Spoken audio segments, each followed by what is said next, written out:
Bonjour mesdames, écoutez, je suis très heureux de vous retrouver, Baruch Hashem. J'espère que vous avez passé de bonnes fêtes de Pessah. Voilà, on se retrouve pour la suite du séminaire, les cours, Bezat Hashem. Alors, on va traiter un sujet qui se trouve dans la paracha de Metzora, peut-être faire un lien avec Tazria, je vais voir. En tout cas, c'est marqué dans la paracha de Metzora, c'est marqué Vedaber Hashem et Moshe les morts. A dit Hashem à Moshe en disant Zot tiet Torah ta Metzora. Voici la loi, les règles du Metzora, les lois du Metzora. Le Metzora, c'est quelqu'un, comme explique Rashi, il nous renvoie ici sur l'Agma dans un Rechin, ouais, qui ramène ici, qui dit que en fait ce Metzora, il a des plaies sur lui, ouais, des taches. Il explique pourquoi, parce que les filles Shanegaim Baim al Lashonara. En fait, l'Agma d'expliquer que la personne qui faisait du Lashonara à l'époque avait des taches au départ sur sa maison. Après, ça basculait sur ses vêtements, et après, sur carrément sa barbe, sa peau. Et donc, on voit que ça se rapproche de plus en plus de lui, des Négaïm. Il faut essayer de comprendre pourquoi quelqu'un qui pratique la médisance, qui parle du mal des autres, etc., il doit forcément être entaché. Il doit avoir des taches sur lui. À part ça, c'est aussi marqué que le Metzora, comme c'est marqué ici, que quand le Kohen ira visiter cette personne, il va le retrouver. Vous savez que la seule personne qui est impure dans le clan d'Israël et qui sort de carrément tous les camps qui étaient carrément excommuniés, c'est le Metzora. C'est-à-dire que c'est le seul qui va être carrément sorti des camps, en fait, qui est composé le camp d'Israël, Lévi et Cohen. Carrément, il sort, il est carrément mis en quarantaine, excommunié à l'extérieur de tous les camps pour ne pas justement entamer les autres. Pour rendre entamer les autres. Entamer. Et donc c'est ça. Et donc on le met à l'extérieur, complètement à l'extérieur, pour ne pas qu'il contamine les autres. Et donc c'est ce qui va se passer. Entre-temps, il faut essayer de comprendre pourquoi on lui met des tâches. Pourquoi on le met à l'extérieur. Oui. Pourquoi ce châtiment particulier qui touche le Metzora? Pourquoi la personne qui fait du Lashonara, elle va forcément être isolée, elle va se retrouver dans l'isolement, elle va se retrouver seule, elle va se retrouver... Et à part ça, à l'époque, elle avait des taches sur eux. Ouais, c'est important de voir ça. Ensuite, qu'est-ce que Rachid nous explique? Il dit Rachid comme ça. Donc, Matakalato veitrape. C'est marqué dans Rachid, c'est étonnant, mais c'est comme ça. Hein. C'est marqué qu'il va apporter un korban, un sacrifice, deux oiseaux, qui va... tremper, il va l'égorger, faire un shrita, récupérer son sang dans un bocal, dans lequel il y a de l'eau, il va prendre du bois de ésope, de l'ésope, c'est des petits arbustes, du cèdre, un bois de cèdre, c'est un très grand arbre, et shnitolate, un fil écarlate qui va mêler à ce petit oiseau-là qu'il a dans la main. Il va le tremper là, il va l'asperger pendant 7 fois. Après, bien sûr, qu'on ait constaté que la tâche avait diminué et que le Kohen a effectivement contrôlé et dit, il est tahor. C'est-à-dire que la tâche, elle devait faire la taille d'une fève. Il était impur, et si elle diminue, hop, super, il trappait, donc il s'est guéri. À ce moment-là, on va procéder à ce principe, à ce protocole. Maintenant, donc l'oiseau il va le tremper, il va l'asperger 7 fois, et après, il va envoyer cet oiseau dans les champs. Il y a 2 oiseaux, un qu'on égorge et un qu'on renvoie dans les champs en le trempant avec du bois de ésope et de shnitolaret et d'un fil écarlate et un bois et du cèdre. Pourquoi ces arbres? Pourquoi ce fil-là, ce fil qui est issu d'un petit verre? Rachid dit Matakalato vitrape. Comment on peut réparer cette personne et qu'il se soigne? C'est-à-dire comme si il y avait une forme de thérapie par le korban. Oui. Alors Rachid dit que et en fait, le Etz Erez, c'est un grand arbre, vous voyez, c'est un géant arbre, il est énorme, ouais, c'est un cèdre. Les fiches Negaim Baim al Gasutaouar. En fait, les Negaim, elles nous touchent, elles touchent la personne parce qu'il est gasrouar, ça veut dire qu'il est comment dire, il a de l'arrogance. Le Baal Lashonara, celui qui fait du Lashonara, il a une certaine intelligence, il a une certaine vision des choses, il est capable de voir des nuances, mais le problème, c'est qu'il se moque de la nuance. Ouais, il se moque de la différence, il est arrogant, il a de la gava, de l'orgueil. Alors on lui dit, tu sais quoi? Tu vas prendre un fil écarlate. En fait, il est issu de quoi ce fil écarlate? D'une tolarate, d'un petit ver de terre. En fait, la seule réfoua qu'il peut avoir, c'est d'arriver à avoir de l'humilité. Ouais, l'humilité va le soigner. En fait, il est peut-être audacieux. Il dit des vérités. Il dit, mais je vous dis la vérité, voilà, il est comme ça, comme ça, comme ça. Ouais, il dit des vérités. Le problème, c'est que c'est issu de la gava, de l'arrogance. Il a l'impression que la seule manière d'exister ou de grandir dans la société, c'est d'écraser les autres. Oui, c'est pas de devenir grand en ayant une attitude qui montre sa grandeur d'âme, mais le contraire. Il se dit grand parce qu'il a des gens en dessous de lui, et comment il le fait? Il démontre par la parole en disant aux autres, vous voyez comment ça, comment ils se comportent ces gens-là, voilà, c'est honteux, voilà. Il me dit, mais je vous dis la vérité, je dis la vérité. J'ai compris, mais pourquoi tu veux nous dire cette vérité? En fait, c'est sa façon de fonctionner, c'est d'exister en écrasant les autres, en rabaissant les autres, en humiliant les autres. C'est sa façon d'exister. Et ça vient ça vient du fait qu'il est balgava, c'est-à-dire quelqu'un qui est orgueilleux. Alors, ça réfoua, dit Rashi. Vous avez vu que c'est une réfoua, hein. C'est-à-dire on vient le soigner, hein. Le Corban vient le soigner carrément. Il dit, bah, écoute, tu vas prendre du bois de Ésope, parce que tu t'es pris pour un géant. Mais deux oiseaux. Pourquoi deux oiseaux? Parce que qu'est-ce que fait l'oiseau? Rashi dit, pit put dvarim, pit put kol, il sifflote. Toi, tu sifflotes. Quand tu parles, ouais, on te rabaisse à l'image d'être un petit oiseau qui sifflote. Ton langage, il a perdu toute la qualité qu'il devait avoir, c'est-à-dire la façon de réfléchir et d'exprimer verbalement la pensée. Tu sifflotes. Voilà ce que tu représentes. Et donc, lorsque la personne, elle se dit, mais je suis réduit à être un petit oiseau, ouais, il a l'archouma. Et ça, hein, ça l'amène à faire tes chouvas. Vous avez compris ou pas? C'est ça. En fait, la rifoua, le korban, il est référent chez lui. Faut dire qu'au final, qu'est-ce que t'es? Ouais. Je vais vous expliquer une chose. Si quelqu'un vient vous voir et vous raconte du lachonara sur les gens, ouais, qu'est-ce que vous faites? Tu dis, je sais pas mes cabelettes, je refuse d'entendre, etc. Bon, vous savez ce que je dis aux gens? Je dis, écoute, tu sais quoi? Tu es extraordinaire. Je dis, pourquoi? Je dis, parce que tu es né intelligence, bon, Hachem, extraordinaire. Mais j'aurais tellement aimé plutôt que tu me dises à moi. Va lui dire à lui. Ça veut dire, plutôt que de me raconter des salades, mais va lui dire, va l'aider. C'est vrai qu'il a été stupide, c'est vrai qu'il est ridicule dans sa situation, c'est vrai que en tant qu'adulte ça ne se fait pas. T'as raison, mais à 100%, hein. Mais je t'en prie, va l'aider, va lui dire à lui. Comment ça va lui dire? Va lui dire à lui. Attendez, va lui dire à lui. Comment je vais faire? Je ne sais pas comment lui dire. Je sais raconter des choses, mais je ne sais pas comment aider les gens. Vous comprenez ou pas? Mais va lui dire à lui. Il faut avoir un peu de tact. Il faut savoir faire des reproches aux gens. Il faut être assez intelligent pour savoir comment lui dire. Mais c'est ça que tu aurais dû faire. C'est ça qui t'aurait élevé. C'est ça qui aurait fait de toi un être différent. Mais qu'est-ce que tu fais? Tu racontes des choses sur les gens. Ridicule. Oui. En fait, cette personne, elle souffre de deux choses. Elle souffre de se marginaliser en prétextant que. Ouais. Maintenant, quand vous avez entendu, imaginez, vous avez des amis de 20 ans. Des amis que vous connaissez depuis votre enfance et des très bons amis à vous. Et quelqu'un, et vous dit, tiens, je vais te présenter mon ami, voilà, c'est ma copine, voilà, on a grandi ensemble à tel endroit, etc. Bon, il dit, comment ça ta copine? Ta copine? Mais tu plaisantes ou quoi? Tu sais ce qu'elle m'a fait? Elle m'a fait ça, elle m'a fait ça. On vous raconte des histoires sur les gens que vous connaissez très bien. Bon, 20 ans d'amitié, 2 minutes de la shonara. Comment vous voyez les gens, vos amis, comment vous les voyez? Hein? Plus de la même façon. Vous savez, mais comment ça se fait? La force du dibour, quand même, c'est incroyable. 20 ans d'amitié, en 2 minutes, on peut tout casser en 2 minutes, quoi. Ah bon, ouais, tu crois vraiment? Ah bon, elle a tellement changé, ah bon, elle est plus comme avant, elle est plus... Et on est sceptique, on doute, quoi, c'est ça, non? Mais non, mais 20 ans d'amitié, normalement, ça aurait dû basculer les doutes, évidemment. Ben non, vous avez vu? Mais comment vous les voyez? Dorénavant, votre ami, vous la regardez avec une tâche. La tâche qu'on a mise sur elle. La personne qui fait du lachonara, elle ne souffre pas de mettre des taches sur les gens. Alors, vous savez ce qu'on va faire? On va lui mettre des taches sur elle. Mais donc, quand tu as des taches sur toi, d'abord c'est ta maison. Bon, après la personne ne comprend pas. Après sur ses vêtements, elle ne comprend pas. Ça se rapproche de plus en plus. Mais pourquoi c'est à l'extérieur de la personne qu'on met des taches? Vous savez pourquoi? Parce que la façon dont il a d'articuler sa vie, c'est de vivre à l'extérieur. Je ne suis pas comme ça. Vous voyez comment je suis? Voilà, je ne suis pas comme ça, je ne suis pas comme ces gens-là, je ne suis pas comme lui, je ne suis pas comme lui. Vous avez vu, donc toute sa vie est concentrée sur l'extérieur. Alors on va dire, tu vois, puisque ta vie est contre ça, donc tu tiens à l'extérieur. Alors ta maison, à l'extérieur, elle va avoir des taches. Et si tu comprends pas, c'est carrément sur toi, tes vêtements. Et si tu comprends encore moins, c'est sur ta peau.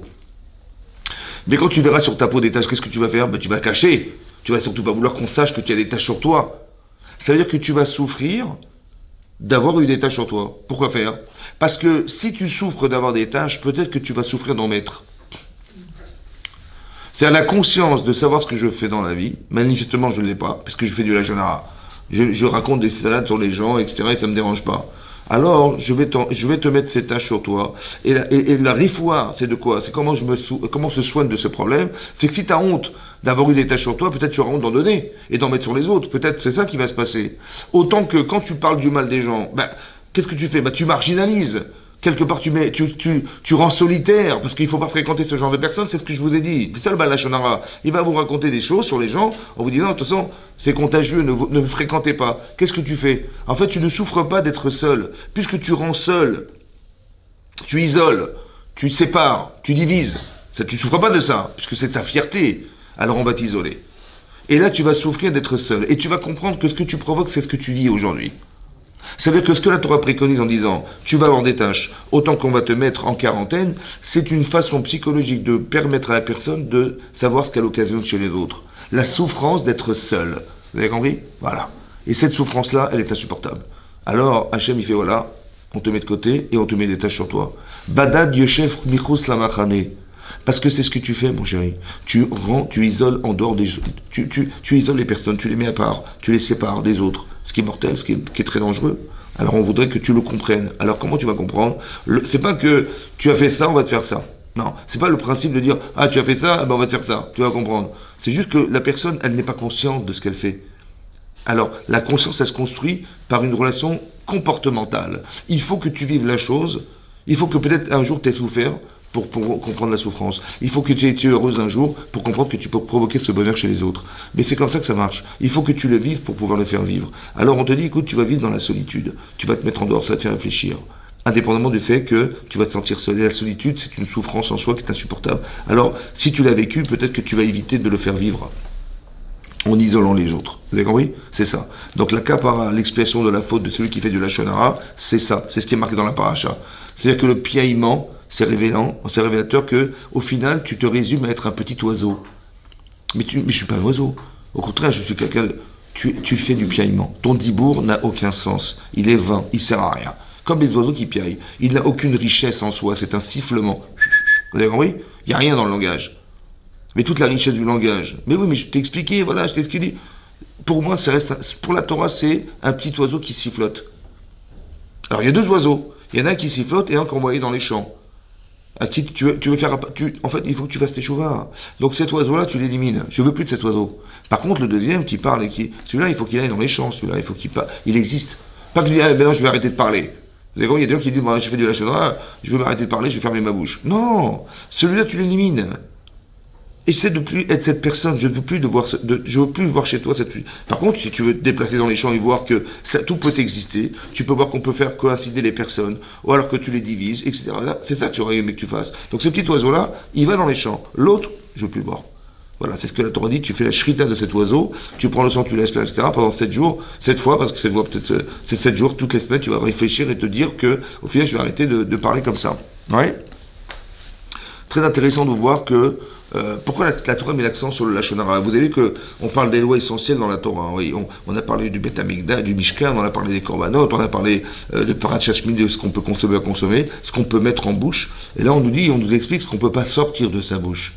C'est aussi important pour la Torah ce qu'on est capable de consommer. Il faut faire des différences entre ce qui est kécher de ce qui ne l'est pas. Donc il y a les lois de la consommation des aliments, voilà. Mais il y a aussi savoir, tu sais, il y a des choses qu'il ne faut pas dire. Pourquoi c'est aussi important pour la Torah ce qu'on va manger de ce qu'on va sortir de sa bouche, les paroles qu'on va sortir de sa bouche. Alors, pour comprendre ça, en fait, il faut savoir, hein, vous savez que quand Hachem fabrique l'homme au départ, c'est marqué « Vayitzer Elokim et Adam ». Hachem a fabriqué Adam. Il a fabriqué un Farmin Adam à partir de la poussière de la terre. Vayipar Be'apav. Il a insufflé dans ses narines, Roi Chaim, un souffle de vie, qui est la Neshama, l'âme. Veillé, il est devenu Nefesh Chaya. En français, ça veut dire un être vivant. Voilà. Vous savez que le Targum Onkelos, il n'est pas là pour seulement traduire, c'est aussi une explication de la Torah. Vous avez souvent Rachid dit, comme le Targum il a dit, Rachid vient expliquer la Torah. Rachid vient amener des Gemara, des Midrashim, et il amène aussi des fois le Targum, ou des fois le Yerushalmi, des fois. Mais ce sont des commentaires qui expliquent le pshat, le sens littéral de la Torah. Il dit voilà, comme ça, le Targum il a dit, par exemple, il a marqué Veikar Korach, il a pris Korach. Ben, il a pris, c'est quoi il a pris? Alors il dit non, Veit Paleg. Le Targum il a traduit Veit Paleg. Il a pris, non, il a séparé. Il s'est séparé. Veit Paleg. Il a pris lui-même en fait. Donc vous voyez, le Targum, il n'a pas traduit mot à mot, il a pris, mais il s'est pris lui-même. Donc l'explication que le Targum il ramène là-bas dans la parashat Korach, c'est une explication du verset.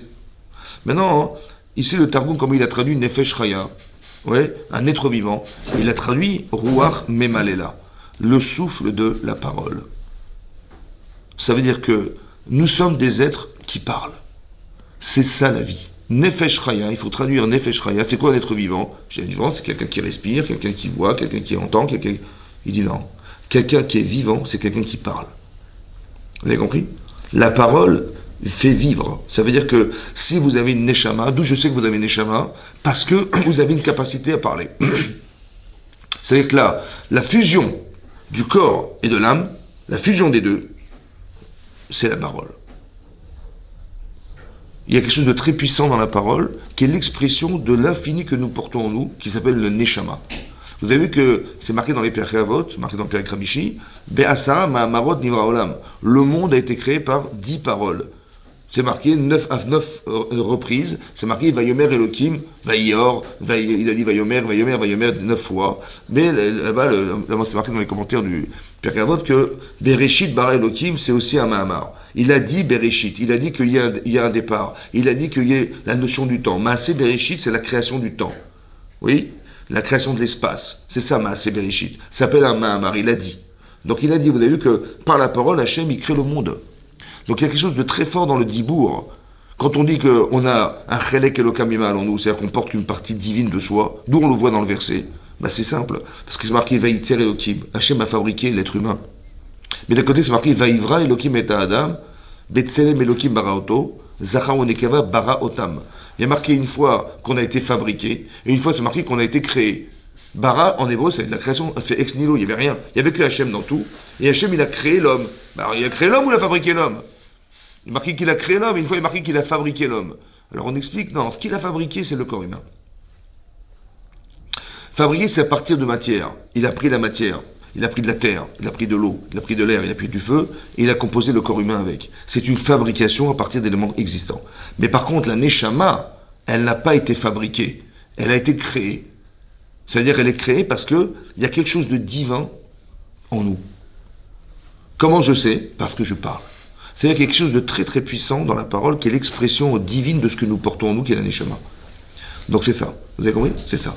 Ça ne se voit pas. Quand vous parlez, ça ne se voit pas, ça s'entend. Il y a ce qu'on appelle le dibour, il y a ce qu'on appelle le kol, cette chose qu'on entend. Ça crée des vibrations, ça crée des sentiments. Mashiach semina lev, nichnas la lev. Ce qui va sortir de votre cœur rentre dans le cœur. Pourquoi? Parce que la personne est sensible puisqu'elle a une neshama en face de vous. Elle est sensible à ce que vous dites. D'accord? Mais si c'est sincère, si c'est entier, si c'est parfait, c'est vous. Voilà. Alors ça rentre dans le cœur des gens. Mais c'est ça qui pénètre en fait, c'est ça. L'influence que peut avoir le dibour, ou l'inverse, le silence. Le silence. Des fois, le silence est pire. Ben, l'ignorance. Vous parlez à quelqu'un, il ne vous regarde pas. Il vous a rien dit. Ouais. Comment vous vous sentez? Méprisé. Hein? Vidé. Vidé de son sens. Mais comment ça se fait qu'on est... Bah, elle m'a rien dit, hein? Je parle à personne, elle ne me regarde même pas. Ouais. Je dis, ah ouais, elle m'évite, qu'elle me regarde. Elle ne m'écoute même pas, elle ne me regarde pas, elle écoute. Ben, elle n'a rien dit, hein? Des fois, le silence est pire. Pourquoi? Mais comment c'est qu'on est sensible à ça? Ou du pas, bah, c'est pas grave. Vous savez pourquoi? Parce que le kavod, le respect de soi, comment c'est qu'on se respecte et on demande à ce qu'on nous respecte? Vous savez pourquoi? Parce que vous avez une neshama. Et comme elle ne m'a pas parlé, elle n'a pas exprimé par sa neshama ce qu'elle ressentait de moi, alors elle m'a vidé de mon sens. Comme c'est que j'en avais pas moi. J'ai pas besoin de te parler. Tu n'as pas de neshama. Vous avez compris? Je vous dis ça au sens profond. Le sens premier, bah, je comprends pas, elle m'a vexé, mais je ne sais pas pourquoi elle m'a vexé.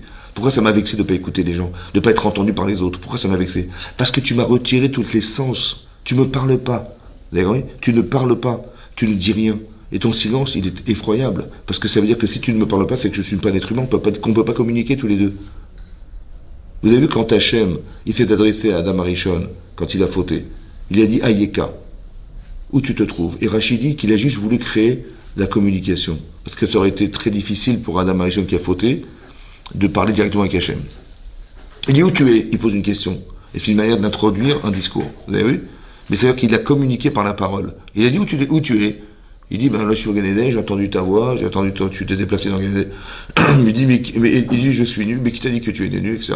Mais ça veut dire que quelque part, Hachem, il a permis de communiquer par la parole. Vous avez compris ce que je veux dire? C'est fondamental qu'il y ait une relation qui se crée, elle soit parentale, elle soit maritale, elle soit amicale, tout ce que vous voulez, par la parole. C'est ça qui nous lie en fait, c'est le dibour. C'est ça qui est marqué là-bas.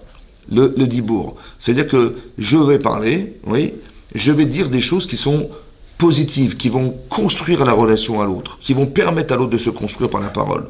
Alors que, donc il y a une façon de dire, vous avez compris, c'est très important que vous compreniez que cette relation, elle doit être constructive.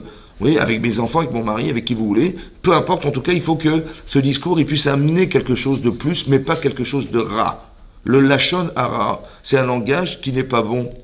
C'est comme si qu'il avait été utilisé par le yetzer hara. Comme si que ce que je disais ne venait pas de moi, mais venait du yetzer hara. Ce langage, il est rat. D'où on tire ça? Peut-être l'idée, c'est comme ça. Au début de la création du monde, vous voyez, il y avait le nachash. Le nachash. Le serpent. Oui, il y avait Adam et Chava.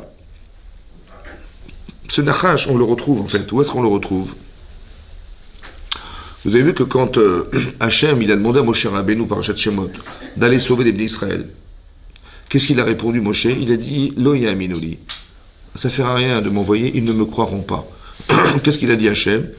Prends ton bâton, jette-le au sol, il va devenir un. Il a dit mets ta main dans ta poitrine, elle était venue lépreuse. C'est marrant, hein? Le serpent, il a lèpre. Rachid dit pourquoi? Il dit parce que tu as fait du lachon hara. Mes enfants, ils sont ma'aminim des ma'aminim.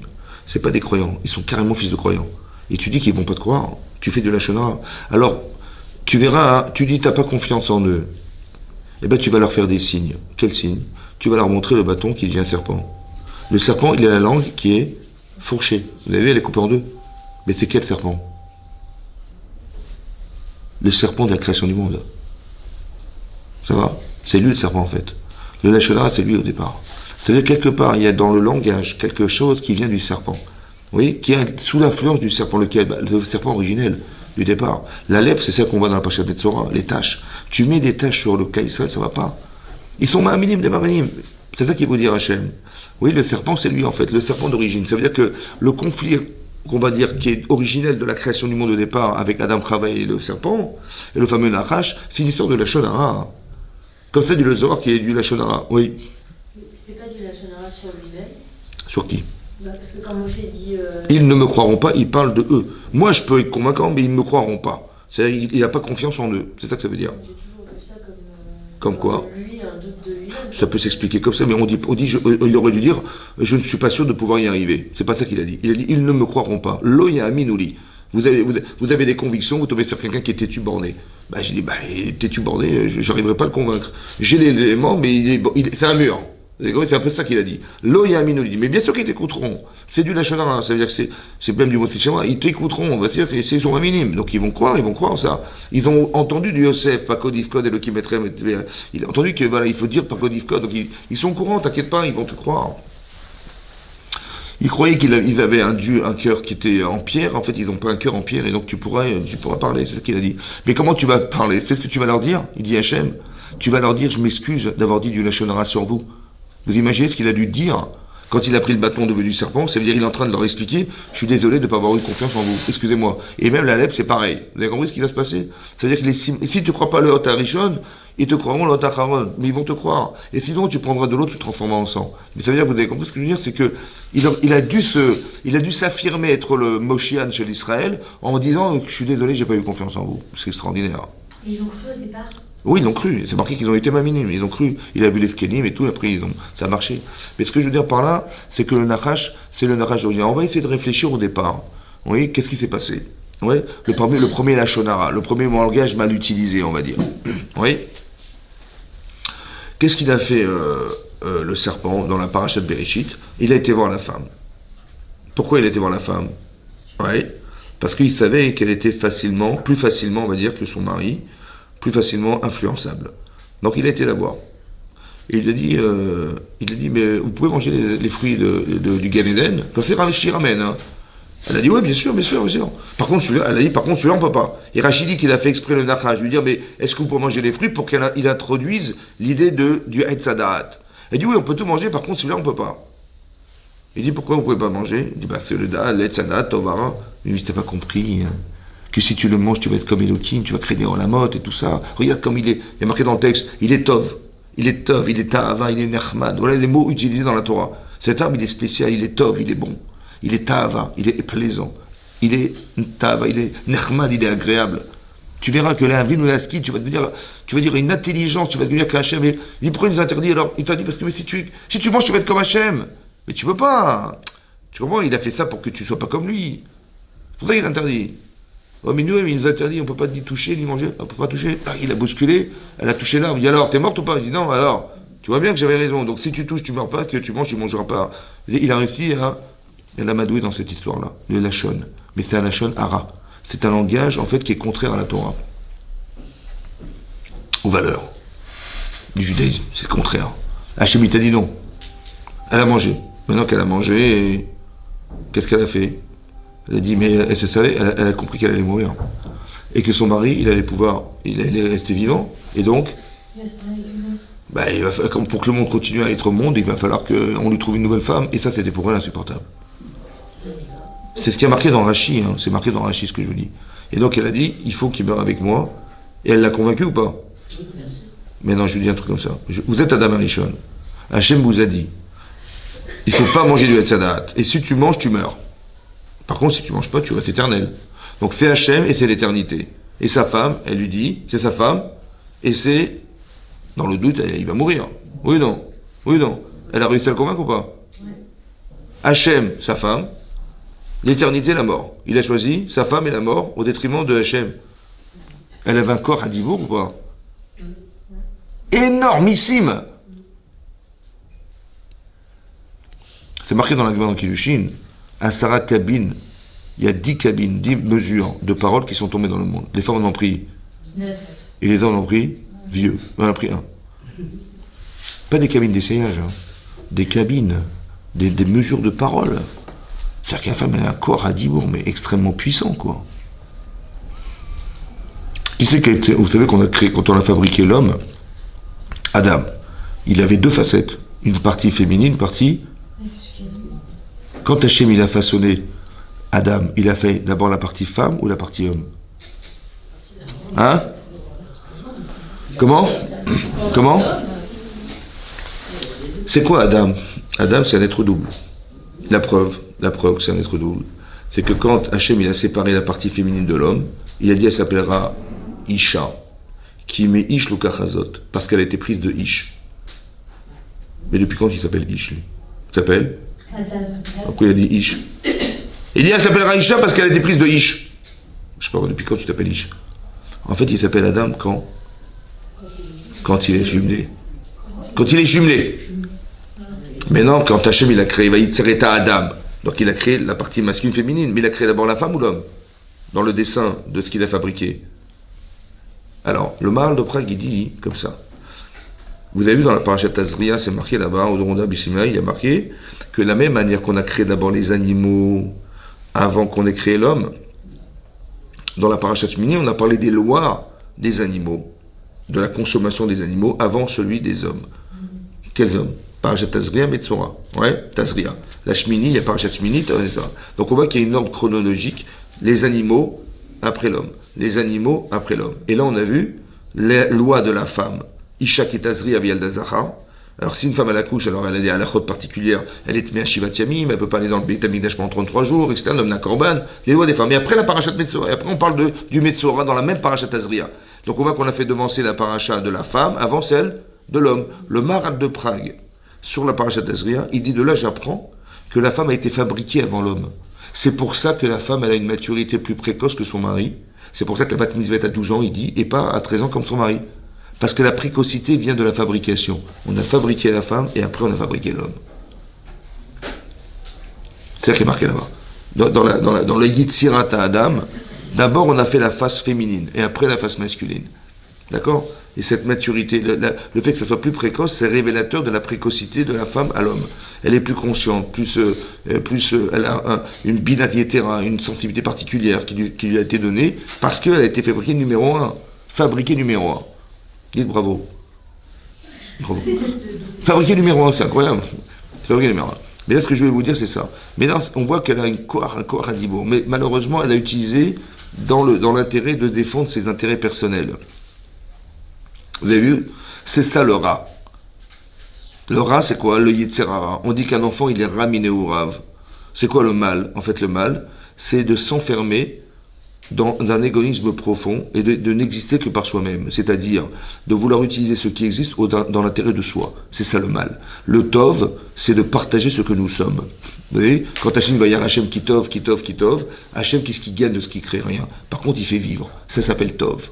À l'inverse, Ra, c'est l'égoïsme. Ouais. Quand on voit par exemple, comment il s'appelait le fils de Yehuda? Comment il s'appelle Yehuda? Il a eu combien d'enfants Yehuda? 3. Le premier il s'appelait Onan Shela. Comment s'écrit Er?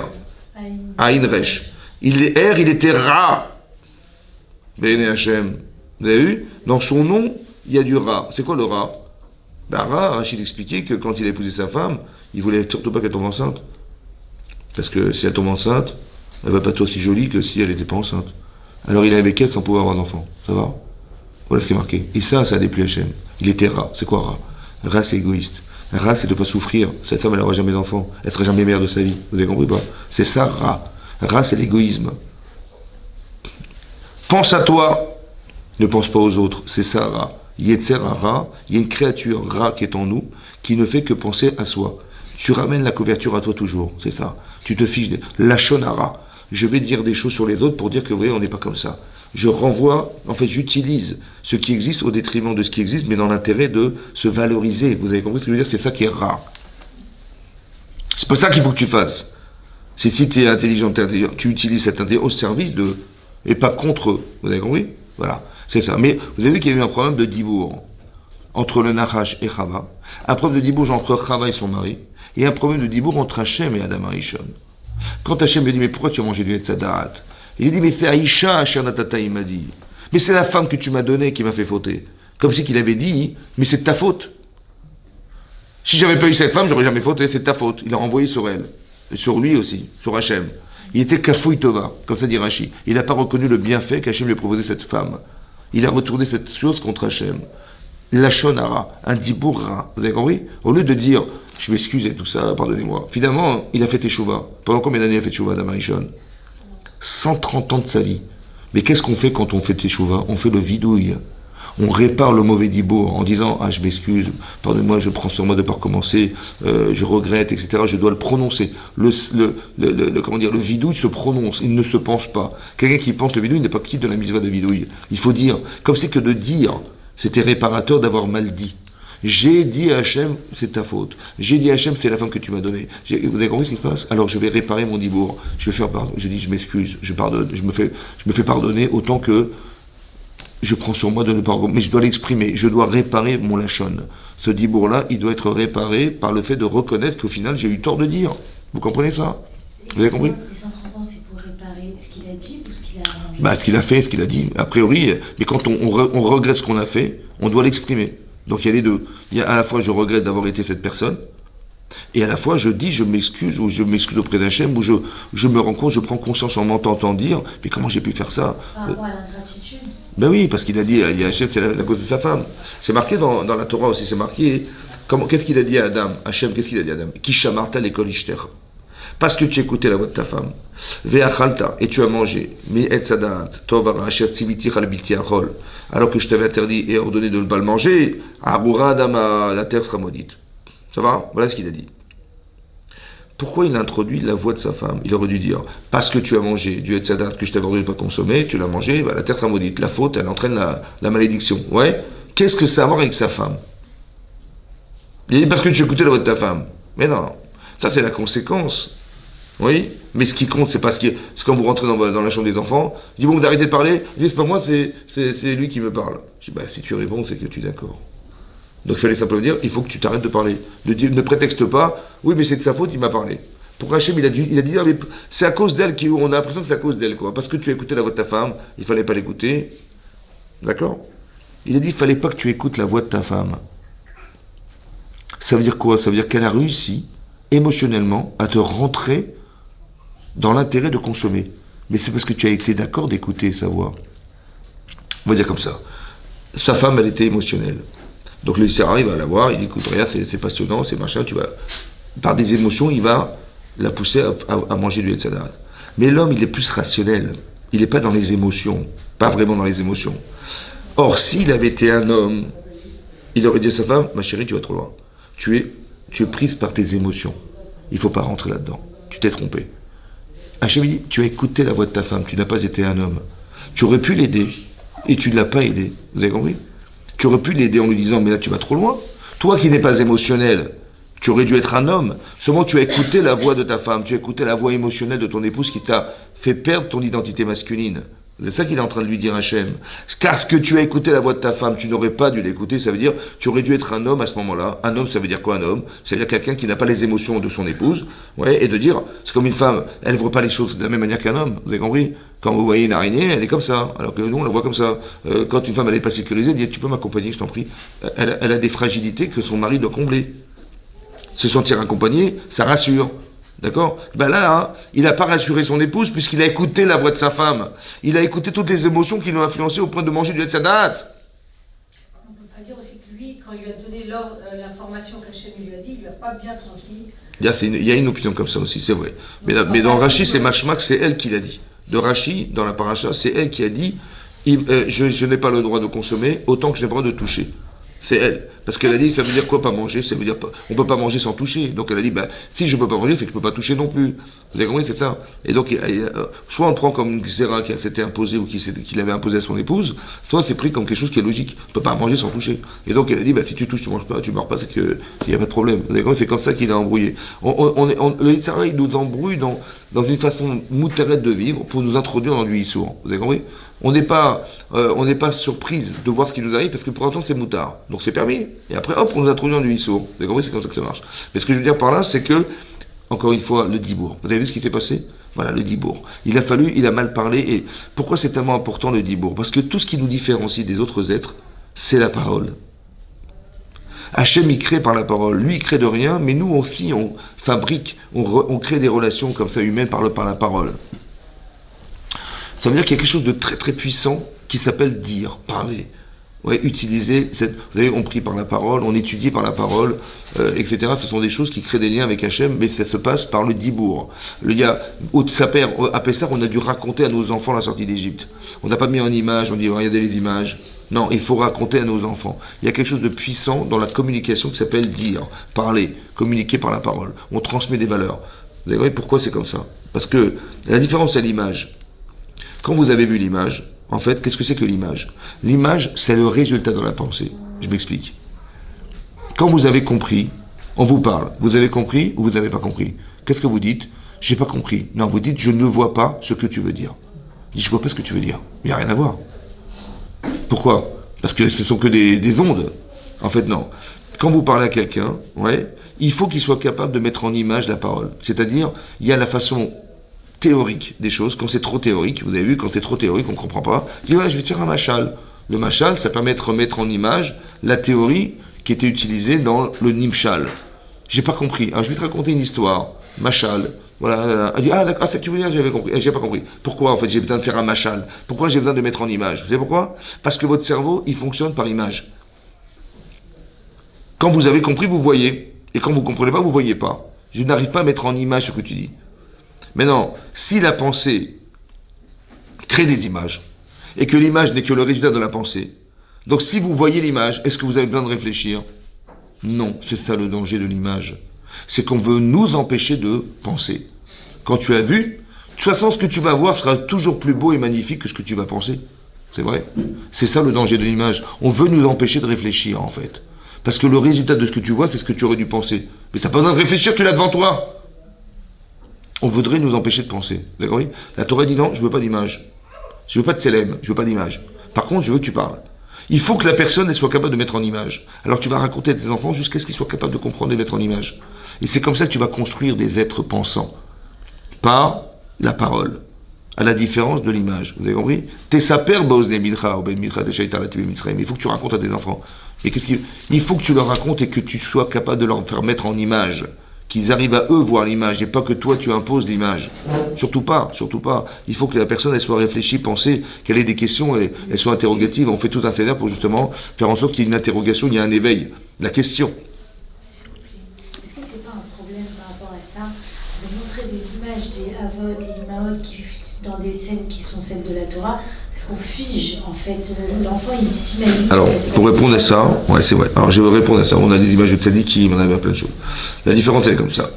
C'est quoi la différence entre l'image et la parole? Ouais, la parole. Bah, la parole, c'est qu'on voit rien. Il faut tout imaginer. Oui. Maintenant, vous avez vu qu'Hachem, il a procédé à l'inverse. Qu'est-ce qu'il a fait? Il a fait des choses spectaculaires. Que des images, mais spectaculaires. Les Makot Mitzrayim, c'est spectaculaire. L'ouverture de Mermius, c'est des images extraordinaires. Alors, je vais vous expliquer une chose. Vous devez construire par la pensée et la parole. Maintenant que c'est construit, il faut mettre des images, absolument. C'est-à-dire, il faut que les enfants ou la personne à qui vous parlez, elle ait l'émotion de ce que vous avez dit. Mais peut-être qu'Abraham Avinu ne ressemblait absolument pas à un enfant. Vous avez raison, vous avez raison. Ce que je veux dire par là, c'est que il faut qu'il y ait des références qui fassent donner envie à la personne de ressembler à ce que vous avez vu. Ça va? Donc quand vous avez des tzadikim à la maison, des photos, je dis, bah, c'est vers ça que j'aspire. Ils ressemblaient vraiment à ça. Alors que dans la Torah, on ne sait pas. Bon, après, c'est une histoire de savoir qu'est-ce qu'on dessine ou pas. Ça, c'est pas ça qui m'intéresse. Moi, ce qui m'intéresse, c'est de comprendre pourquoi on met en image. À l'inverse de ce qu'on nous dit. Alors, je vous dis que l'image, elle cristallise la pensée. Vous avez compris? Ça veut dire que, quand vous avez vu, c'est plus fort que ce que vous avez entendu. Alors, si ce que vous avez dit est émettre, c'est pas grave de mettre en image, puisque c'est émettre. Vous avez compris? Là, c'est vrai, donc c'est comme ça. Vous avez la voiture vers rouge, oh, c'est spectaculaire. Ben, mais c'est émettre, c'est ce qui est marqué dans toi. Donc, si on est capable de mettre en image quelque chose qui va cristalliser la pensée, mais c'est super. Parce que la personne, ça crée la émouna, la sensibilité. Donc, c'est très important. Mais pour revenir au sujet, vous avez vu que le dibour, comment c'est important le dibour. À part ça, hein, si je vous pose la question suivante en sachant qu'on a fait une faute effroyable qui s'appelle le Chet HaEgel. On est arrivé le jour du matin de Torah, c'était un rendez-vous exceptionnel dans le temps qui était la révélation d'Hachem dans le monde, autant qu'il a donné la connaissance de la Torah au monde. Il nous a donné à nous, cette connaissance. Qu'est-ce qu'on a fait le jour du matin de Torah? On a fait le veau d'or. Oui. La Gemara dans Shabbat a dit, pour avoir une image de ce que ça représente, c'est comme Chazvé Shalom, une kala, le jour de son mariage, elle trompe son mari en plein repas. Pour vous dire la gravité de la faute. D'accord? Et d'un autre côté, vous avez une autre faute. Les miraglim, ils vont rentrer en Eretz Israël, ils vont revenir, et ils vont dire, vous savez ce qu'on a vu? On a vu des fruits mais extraordinaires. Regardez, on était 10 à porter une grappe de raisin. Des tonnes, elle pesait quelques tonnes, la grappe de raisin. Ah, Dieu ne l'a pas trompé, je crois qu'il ne l'a pas trompé, c'était vraiment Erez Avat Ralaout Vache, hein, mais pas de faux. Mais vous imaginez ceux qui les mangent? Hein? C'est pas un peu gros, non? Il y avait des géants. Des géants! On était comme des sauterelles. Devant, il y avait des sauterelles. Vous voyez, la sauterelle, c'est nous. Et les gens, qu'est-ce que vous allez faire avec vos petites épées, là, ouais? C'est impossible. En plus, c'est pas ça. Il y a un Malek, il y a un Free. Ils vivent sur des montagnes, dans des villes fortifiées. Mais comment vous allez faire? On n'y arrivera jamais. Et on y a cru. Et on a pleuré. Et ce jour-là, c'était Tisha B'Av. Qu'est-ce qui est plus grave? D'avoir fait du Lachon Hara sur la terre d'Israël? Ou c'était plus grave d'avoir fait le veau d'or? Hein? On parle mal de la terre d'Israël. Pourquoi? Mais la faute du veau d'or et la terre d'Israël, qu'est-ce que vous dites, vous? On a imaginé. Qu'est-ce qui est plus grave? Et d'où vous savez que c'est plus grave? D'où vous savez que c'est plus grave? Hein? Parce que? Moi, je trouve que c'est le veau d'or, parce qu'avec tous les miracles qu'ils ont vus, avec ça... Alors, c'est ça la question. Qu'est-ce qui est plus grave à votre avis? Maintenant, c'est marqué. Quand Moshe a prié pour le veau d'or, est-ce que ça a été agréé? C'est marqué dans la Torah, c'est l'article Idvarecha. J'ai pardonné comme tu as dit. Donc, il a pardonné la faute du veau d'or. Mais est-ce que la génération qui a écouté les Meraglim faire de la Lachon Hara sur la terre d'Israël, est-ce qu'ils sont rentrés en Israël? Ils sont tous morts dans le désert. Mais vous avez compris? Mais pourquoi c'est comme ça? C'est quand même incroyable. Croire le Dzibour, plus grave que le Chet Ha'egel. Parce que ça s'insinue tellement qu'on ne peut pas l'écarter. Hein? Le Lachon Hara, ça s'insinue tellement dans nous qu'on n'arrive pas à voir les choses autrement que comme ça. Il y a une force dans la parole, vous avez raison. Il y a une force dans la parole. D'où vous avez vu qu'il y a une force dans la parole qui est autant constructrice que destructrice. Par exemple, c'est marqué dans la paracha Mishpatim, si quelqu'un il frappe ses parents, ouais, il frappe ses parents simplement en faisant un hématome. C'est-à-dire il a donné un coup de poing à sa mère ou à son père, il y a du sang coagulé dans la peau. Chayav mita. Sans qu'il y ait du sang, sans qu'il y ait rien du tout. C'est une coagulation de sang, ça suffit pour être chayav. Chayav mita. Celui qui maudit ses parents, oui, il maudit ses parents, chayav mita. Qu'est-ce qui est plus grave? De maudire ses parents en termes de châtiment. La punition, ouais, le châtiment qui va être condamné à mort, dans les deux cas. Mais il y a une mort qui est une fois ce qu'il a. Ce qu'il a, c'est la pire. Et l'autre, Renek. Ouais. Renek, c'est moins grave. Là-bas, c'est marqué bizarrement, quand il frappe ses parents, il rêve Renek. Et quand il maudit ses parents, il rêve ce qu'il a. Pourquoi c'est pire de dire du mal de ses parents, de les maudire, plus que de les frapper? La parole. La parole. Vous avez vu ou pas? Un coup, ça se soigne. Une parole, c'est très compliqué. La négligence, la malédiction. Vous voyez, on a inversé les choses. Ça veut dire qu'on a touché à la conscience humaine. Quand on parle aux gens, ouais, il y a des gens, il y a des parents, malheureusement, comment ils motivent leurs enfants? Ils leur disent, mais tu n'en as pas marre d'être nul. Hein, tu n'en as pas marre d'être nul. Encore ces notes. Machin, ouais, comme d'habitude. Ouais, j'en étais sûr. Tu vois, toujours t'es un nulard, machin. Je dis, mais pourquoi tu parlais comme ça? Mais c'est pour booster. Travaille pas, il faut. Mais pourquoi tu boostes en écrasant les gens? Non, ne fais pas, je vais faire moi. Ne fais pas. Tu sais rien faire, laisse tomber, des fois. On tue les gens par la parole, mais c'est effroyable. Parce qu'en fait, on entérine chez la personne l'incapacité à exister. C'est ça le Lachon Hara. Vous avez compris ou pas? Lachon Hara. Ça veut dire que la personne, on lui... Ne fais pas, ne t'occupe de rien, ne fais pas. De toute façon, tu sais rien faire, tu sais machin. En fait, et la personne, elle écoute ses parents, mais elle dit, mais si, ils ont raison, mais je suis nul, quoi. On détruit les gens, en fait, c'est ça qui est grave. Vous avez compris? Quelqu'un qui maudit ses parents, il détruit psychiquement ses parents. Ça veut dire que la hiérarchie est inversée, c'est-à-dire qu'au lieu que ce soit les parents qui aient une forme d'autorité sur les enfants, mais c'est l'inverse qui se passe, c'est lui qui maudit ses parents. La source de son existence, vous imaginez, ça veut dire, par le Dzibour, mais c'est gravissime. C'est pour ça que, pourquoi on dit à Metzora Chashif Kemet? Pourquoi il est mort? Pourquoi c'est Chashif Kemet? On dit il est comme un mort. Pourquoi il est mort? Il n'y a rien de mort. Il est en pleine forme, il est juste des taches sur lui. En quoi il est mort? Parce que si tu penses que ce qui est vivant, ça te valorise. Tu dis, moi je suis bien vivant, et je vais vous dire du mal des autres. Mais si tu es bien vivant, tu sais pourquoi? Mais tu crois pas que l'autre il a aussi la capacité d'exister comme toi? Bien sûr. Or si tu le tues, c'est que tu n'es pas vivant. Quand je dis du mal des gens, j'élimine les autres. C'est ça que je fais. Mais si tu l'élimines, c'est pas possible que de façon logique, tu puisses penser qu'il vaut rien, en sachant qu'il a une capacité à penser, à parler, etc. Et que toi, par contre, toi tu vis. Mais c'est pas possible, c'est contradictoire. Donc, si tu tues des gens, c'est que tu es un tueur. C'est que tu es quelque part pas sensible. C'est ça la mort, en fait. Vous avez compris? L'insensibilité à ce que tu racontes. C'est ça, mort. Parce que si tu étais vivant, bah, tu serais sensible à la contradiction de ce que tu es en train de vivre. Tu dis, tu es en train d'éliminer quelqu'un qui est comme toi vivant. C'est pas possible. Alors si tu le tues, c'est que tu n'es pas vivant. Vous avez compris? C'est pareil. Si tu maudis tes parents, il y a quelque chose qui n'est pas vivant chez toi, c'est pas possible. La condamnation à mort n'est pas une punition. Elle n'est juste que la référence de ce qui est mort. Vous avez compris? Quelqu'un qui est condamné à mort, c'est qu'il est mort. C'est pas qu'il est vivant. Vous avez compris ce que je veux dire? Comment c'est possible de maudire ses parents? Tu peux pas être vivant, c'est pas possible. Vivant, normalement, tu devrais avoir honte. Le contraste entre ce que tu dis et de ce que tu es devrait t'amener à penser que tu es dans le faux. C'est vrai ou pas? Or, si tu ne te sens pas dans le mal, c'est que tu n'es pas vivant.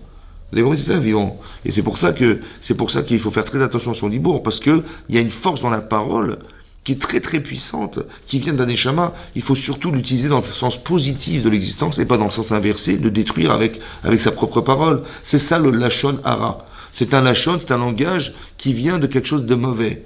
Ouais, c'est quoi le mal? C'est l'égoïsme, c'est l'orgueil, c'est tout ce qui fait de nous des êtres qui vont croire qu'on peut exister sans les autres, ou que les autres ne sont là que dans l'intérêt de soi, c'est-à-dire de se valoriser au travers du fait qu'ils ne sont pas exactement comme nous. Vous avez compris? Plutôt que de nous enrichir de la différence, on va se débarrasser de la différence. Vous avez compris? Et Zéou Chacham, c'est qui est Chacham? Alomed Mikol Adam. Il n'est pas comme que le Chacham, c'est celui qui va rencontrer les plus grands savants, les plus grands intellectuels de la Terre. Non, non, non. Mikol Adam. C'est-à-dire qu'on peut apprendre de chacun. David Amer, il a appris des fous, des choses. On apprend des fous, on apprend des choses. Tu peux pas te dire que tu... Comme si que les éléments qui étaient présents, il y avait des éléments qui n'ont rien à faire ici. Et toi, monsieur, tu décides, ou madame, tu décides que ça n'a rien à faire ici. Hachem, il a décidé que ça vive, mais toi, tu dis non, non, ça ne doit pas vivre. Mais de quel droit? Vous avez compris? De quel droit? De quel droit? Et en plus, tu utilises la parole qu'on t'a donnée pour désacraliser ce qu'Hachem, il a rendu sacré. C'est n'importe quoi. On devrait voir honte, vous avez compris? De mal utiliser sa parole. C'est ça le Metzora. Tu vois? Il a des taches sur lui. Pourquoi les taches sur lui? Mais tu mets des taches partout. Tu t'en rends même pas compte. Alors il faut bien qu'on t'en mette pour que tu aies conscience de ce que tu fais. C'est pas une punition, c'est une prise de conscience. On va te mettre en dehors du machané pour que tu aies conscience que tu isoles les autres. Tu divises. C'est tout le travail que fait l'Yetzirah de nous diviser. J'ai même pensé une chose, écoutez-moi bien.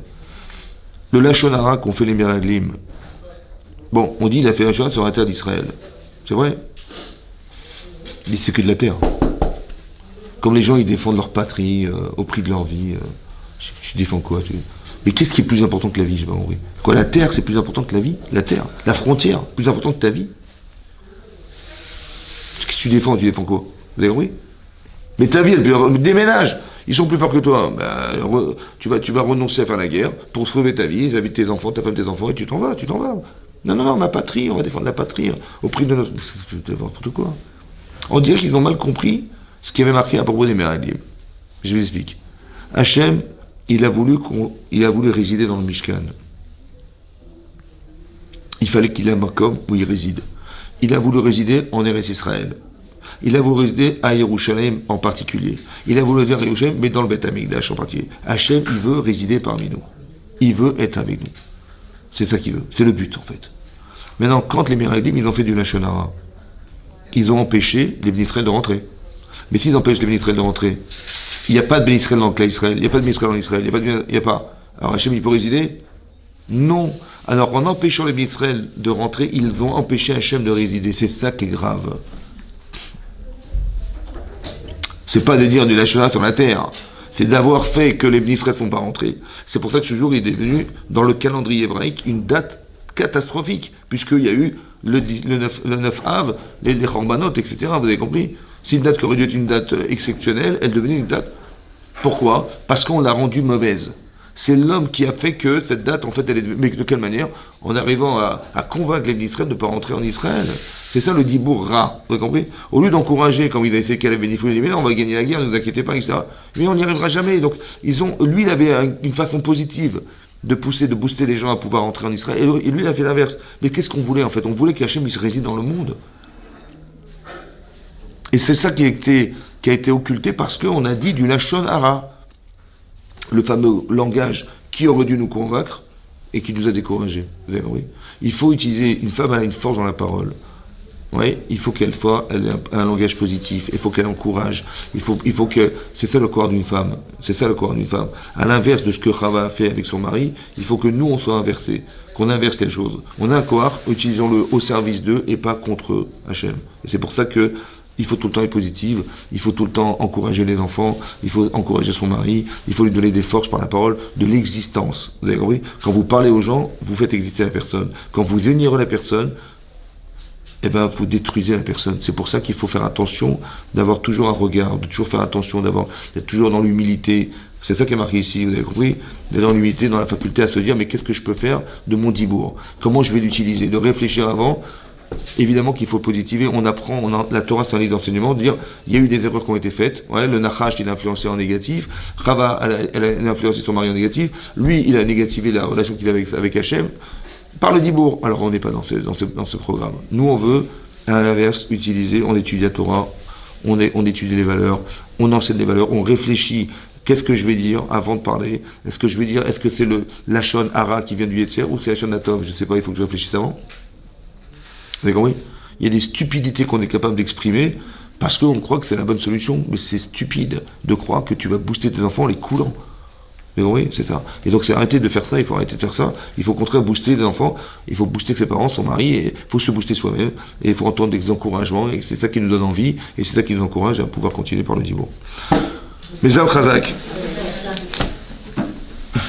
C'est une façon de faire